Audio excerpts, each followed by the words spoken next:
प्रेम, विश्वास आणि लग्नाचं वचन, पण जेव्हा हेच नातं एका व्यक्तीसाठी डोकेदुखी ठरतं, तेव्हा त्याचा शेवट किती भयावह होऊ शकतो याचं उदाहरण कोल्हापुरातून समोर आलंय. माजी महिला सरपंच प्रियकराकडे सतत लग्नाचा आग्रह धरत होती आणि त्या आग्रहातून जन्माला आलेला एक भयानक कट. आधी गळा दाबून निर्घृण हत्या केली, त्यानंतर मृतदेह पोत्यात भरून कारच्या डिकीत थेट मुंबईच्या समुद्रात पुरावे नष्ट करण्याची त्यांनी तयारी आखली. पण आरोपीची एक चूक त्याच्यावरच भारी पडली. नेमकं काय घडले बघूया या व्हिडिओच्या माध्यमातून. नमस्कार, मी हरिचंद्र पवार, तुम्ही पाहत आहात सकाळ.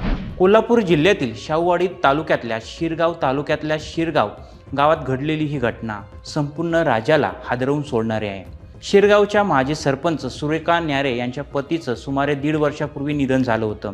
त्यानंतर सुरेखा आणि प्रकाश यांच्यात जवळीक निर्माण झाली होती. मात्र काही दिवसांपासून सुरेखा या प्रकाशकडे लग्न करण्यासाठी आग्रह धरत होत्या. त्याचबरोबर लग्नासाठी दबाव आणि धमक्या देखील देत असल्याचं सांगण्यात येत आहे. याच कारणावरून प्रकाशच्या मनात संताप वाढत गेला आणि अखेर हा कायमचा प्रश्न संपवायचा असा निर्णय त्याने घेतला. त्यानंतर रविवारी 26 जुलै रोजी सकाळी 11च्या सुमारास शिरगावमधील लिंडोरीचा वाडा येथील परिसरात असलेला एका म्हशीच्या गोठ्यात प्रकाशने सुरेखा यांना बोलवलं होतं.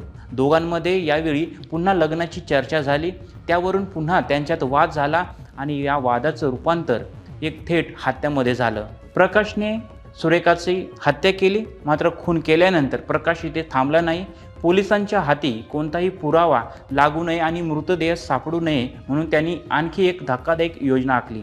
सुरेखा यांचा मृतदेह पोत्यात भरून स्वतःच्या 4 चाकी गाडीच्या डिक्कीत ठेवण्यात आला. त्यानंतर आरोपी रात्रभर गाडी चालवत थेट भिवंडीच्या दिशेने निघाला. त्याचा उद्देश एवढाच होता की मुंबईजवळ समुद्रात मृतदेह फेकून सर्व पुरावे नष्ट करणे आणि भिवंडीत पोहोचल्यानंतर प्रकाशने आपल्या भाच्याला संपूर्ण घटना सांगितली आणि मृतदेह समुद्रात टाकण्यासाठी त्यांच्याकडे मदत मागितली. मात्र मामाने खून केल्याचं ऐकून भाचा हादरला. त्याने गुन्ह्यात सहभागी होण्याऐवजी त्यांनी थेट नारपोली पोलिसांशी संपर्क साधला आणि या प्रकरणाची संपूर्ण माहिती दिली. ही माहिती मिळताच वरिष्ठ पोलीस निरीक्षक विजय कदबाने यांच्या मार्गदर्शनाखाली पोलिसांचं पथक तातडीने घटनास्थळी दाखल झालं आणि संशयिताची कार अडवून तपासणी करण्यात आली आणि त्या कारच्या डिक्कीतून सुरेखा न्यारे यांचा मृतदेह आढळून आला. त्यानंतर आरोपी प्रकाश उर्फ बाबू आनंदा पाटील याला तात्काळ अटक करण्यात आली आणि सध्या या प्रकरणाचा पुढील तपास शाहूवाडी पोलीस करीत आहेत.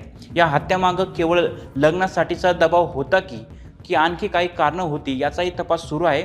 पण प्रेम, विश्वास आणि नात्याचा शेवट इतका भीषण होईल याची कुणालाही कल्पना नव्हती. मात्र मृतदेहाची विल्हेवाट लावण्याचा आरोपीचा संपूर्ण कट त्याच्याच भाच्याने पोलिसांना माहिती दिल्यामुळे उधळला आणि अखेर आरोपीला बेड्या ठोकण्यात आल्या. आता या प्रकरणात पुढे काय घडामोडी घडणार ते पाहणं महत्त्वाचं ठरणार आहे. महाराष्ट्रातील सर्व बातम्यांचे विश्वासार्ह व्यासपीठ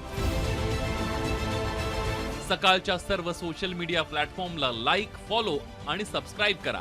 तसंच सर्व नोटिफिकेशनसाठी बेल आयकॉन प्रेस करायला विसरू नका.